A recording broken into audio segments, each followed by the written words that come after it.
Beautiful creatures, aren't they? So for quite some time I had wanted to do some nature videography, but as I don't have much experience into that field, I was not sure that which is the right time or the right place to start shooting. So I got hold of the nearest nature and I gave it a shot. And trust me, I think it's good enough. And you know who gave me the boost to try something new? Rather than wasting time, resource and just waiting for something which will match my idea of nature videography. So it's this book, REWORK. It says that good enough is fine. And it's written by Jason Fried and David Heinemeier Hansson. So they're entrepreneurs and they have a company, a software company called 37 Signals. Smash alike for the pigeons. The catch of this book is it's just not like any other business book. It's far more interesting because it does not have any hard business words, okay? A very simple book which has elaborated on our common senses that we sometimes, as we grow up into those categories or those positions in our professional life, we tend to forget or overlook.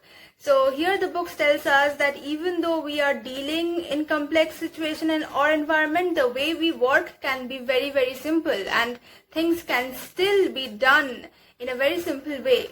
So if you go to the cover of the book, it's written at the top, ignore this book at your peril. And let me tell you that it's true. I would not recommend anyone who watching the video to miss reading the book.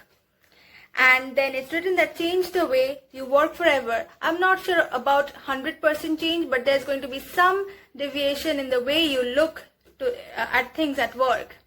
And if you go to the back side of the book, it doesn't have a usual summary that other books has. It just gives you few points which are very important, like ASAP is poisonous, underdo the competition, meetings are toxic. So now not all meetings, but few meetings which can be just done in 5, 10, 15 minutes. There's no need of scheduling a 30 minutes or 1 hour meeting for that, right? So scheduling 30 minutes meeting for a 15 minutes meeting is really there. You're wasting 15 minutes of all the people who are there in the meeting. Fight bloat. Planning is guessing, right? So if you're planning, short plannings are fine, but planning for the next 5 years, you don't know what's going to change. Inspiration is perishable. So I'm not sure whether you people have the time or the people who are already in business have the time to read the book, but just get hold of the book. It's going to do some positive to you. There are multiple takeaways from the book, which I'm going to tell you one by one. Takeaway 1. Be ready, get set and just start. Make a dent in the universe, scratch your itch, and there's no time for excuse. See, the most common excuse that comes is, I don't have time. Like, come on, you will have time if you spend it right. Plus, there's no perfect time for any particular thing. And don't, get defeated or feel bad about your past experiences. Hold on to the things that really worked in the past. And have a clear vision, okay? Don't go here and there. You need a commitment strategy, not an exit strategy. So if you think that what you are building is going to flip, then definitely it's going to flop.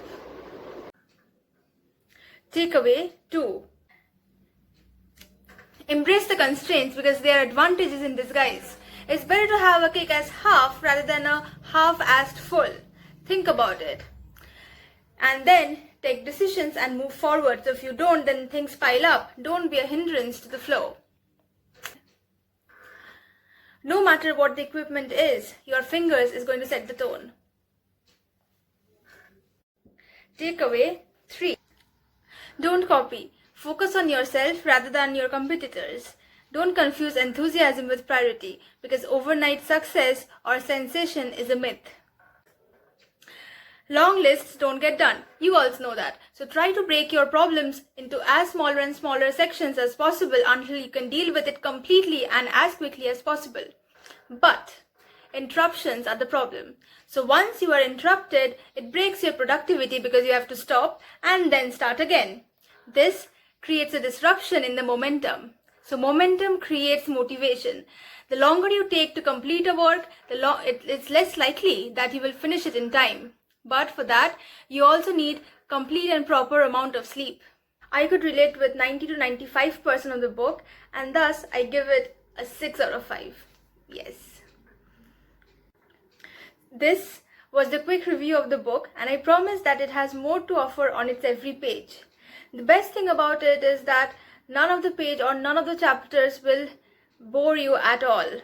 That's quite something important for me. That's all for today in today's video. Hit a like if you liked it. Hit a like if you wish to read the book or have already read the book. And if you want me to review any other book, kindly put it in the comment section. See you in the next video.